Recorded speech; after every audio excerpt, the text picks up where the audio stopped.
Let's learn how you can easily lock photos on your iPhone.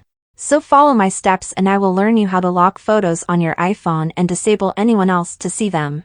They will only be available to you and they will be protected with Face ID. I'll first open the Photos app on my phone, and then you want to select the photos that you want to lock. I will select a couple of photos that I want to lock and disable other people from viewing them. They will be only accessible to me, so just select them, tap on the three dots in the bottom right corner and then select the hide option. This is going to move them into a special folder that we can only access with Face ID.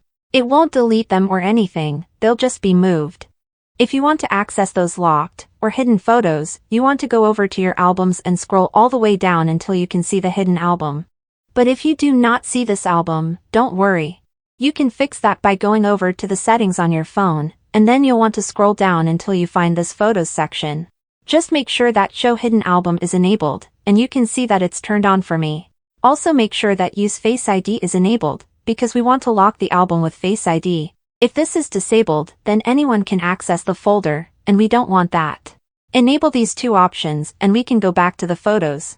In order to access the locked photos, simply open the hidden album and your phone will scan your face in order to unlock the album and give you access to the photos. But there is one more trick that you can use for this when locking the photos. You can go back to the settings and disable the Show Hidden Album option.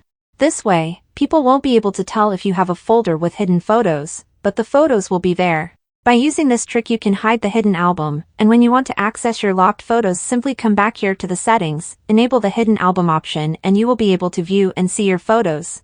And that's how we can easily lock photos on your iPhone in just a few simple steps. If you have any questions or anything similar, make sure to leave them in the comments down below and I will see you in the next video.